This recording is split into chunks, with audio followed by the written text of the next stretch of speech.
இன்னைக்கு கஜா நடந்ததுனாலதான் இன்னைக்கு இங்க சாதா பூஜா விளையாடி சிஎம் உட்காந்து இருக்கு. விஜய் பிரபாகரனா, உங்களுக்கு தான் இந்த வீடியோ. மேடையில் பேசும்போது கொஞ்சம் நாகரிகமாக பேசுங்கண்ணா. ஏன்னா விஜயகாந்தோட பேரையே நீங்கள் தொடர்ச்சியாக கெடுத்துக்கிட்டு இருக்கீங்க. மக்கள் தெளிவாக பார்த்துட்டு இருக்கோம். நீங்கள் பேசுறது எதுவுமே சரியில்லை. நீங்கள் பேசும்போது மக்களுக்கு கோபம் தான் வருது. என்னடா விஜயகாந்த் பையனா இப்படி பேசுறாரு அப்படின்னு.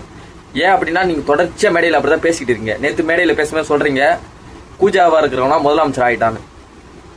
யாரு ராஜா யாரு கூஜான்னு மக்களுக்கு நல்லா தெரியும். நீங்கள் ராஜான்னு நினச்சிட்டு இருந்தீங்கன்னா உங்களை முதலமைச்சர் ஆக்கியிருப்பாங்களே. ஏன் உங்களை ஆக்கல? ஏன்னா நீங்கள் ஒரு கூஜான்னு எல்லாருக்கும் தெரிஞ்சு போச்சு. நீங்கள் தான் ஒரு கட்சி மாறி சொம்பு தூக்கி கிடக்குறீங்க. அவருக்கு ஒன்று எந்த கட்சியும் மாறியே தூக்கலை. அதனால வேலையில் பேசும்போது கொஞ்சம் பார்த்து பேசுங்க. அப்புறம் சொல்கிறீங்க செந்தூர பாண்டியல் தான் அவர் வளர்த்து விட்டாங்க அப்படின்னு சொல்கிறீங்க. என்ன பண்ணுறது? அவரோட அரவணைப்பில் வளர்ந்தவர் தான் விஜய் அண்ணன். அப்படியே வச்சுக்கோங்க. விஜயகாந்த் அண்ணன் தான் விஜய் அண்ணன் வளர்த்து விட்டான்னு வச்சுக்கோங்க. அவரு அரவணைப்பில் வளர்ந்த அவரு பார்த்தீங்கன்னா இன்னைக்கு முதலமைச்சர் ஆகிட்டாரு. அவரு கூடயே பெத்து எடுத்த மகன் உங்களை வளர்த்துருக்காரு. உங்களால் ஏன் எதுவுமே பண்ண முடியல? ஏன் உங்களால் வளர முடியல? ஏன்னா தெரியும், மக்களுக்கு தெரியும். ஏன்னா நீங்கள் விஜயகாந்தோட பையன் சொல்லிட்டு அவர் எந்த ஒரு விஷயத்தை நீங்கள் பின்பற்றவே இல்லை. என்ன பின்பற்றிருக்கீங்க? ஒரே ஒரு விஷயம் கூட அவர் பின்பற்றவே இல்லை. நேற்று வரைக்கும் திமுகவை திட்டிங்க வந்தாங்க. இன்னைக்கு திமுகவில் போய் சேர்ந்துட்டீங்க. இப்படி தப்பு மேலே தப்பு நீங்கள் தான் பண்ணிக்கிட்டு இருக்கீங்க. புரியுதுங்களா? அதை விட்டுட்டு நீங்கள் விஜயை பற்றி பேசிக்கிறீங்க. மக்கள் ரொம்ப தெளிவாக இருக்கும். அது ஜென்சி கிட்ஸ்லாம் ரொம்ப தெளிவாக இருக்கும். நீங்கள் எப்படி விஜய் அண்ணாவை போட்டு நீங்கள் இது பண்ணுறீங்க பேசுகிறீங்க எல்லாத்தையும் பார்த்துட்டு தான் இருக்கும். நீங்கள் எல்லாத்தையும் மக்கள் தெளிவாக இருக்காங்க. உங்களால் ஒன்றுமே பண்ண முடியாது.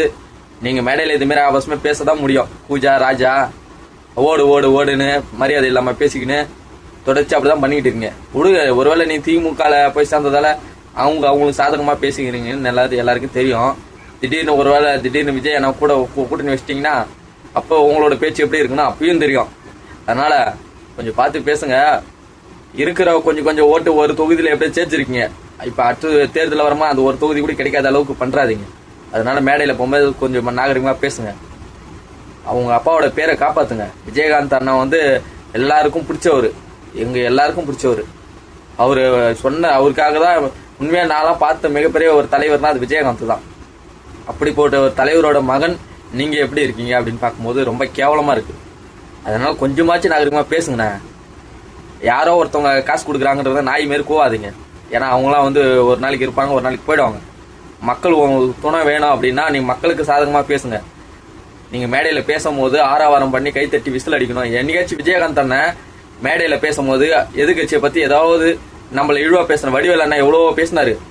ஆனால் வடிவேல ஏதோ ஒரு இடத்துல விஜயகாந்த் அண்ணன் என்ன தரைக்குறவா பேசியிருக்காரா? ஏன் பேசலை? ஏன்னா அவருக்கு தெரியும் யார் நம்ம பேசணும் யார் பேசக்கூடாதுன்னு அவருக்கு நல்லா தெரியும். ஆனால் அவரோட பையனாக இருந்த நீங்கள் இன்னைக்கு முதலமைச்சரை பார்த்து இப்படி பேசுகிறீங்களே தப்பு இல்லை?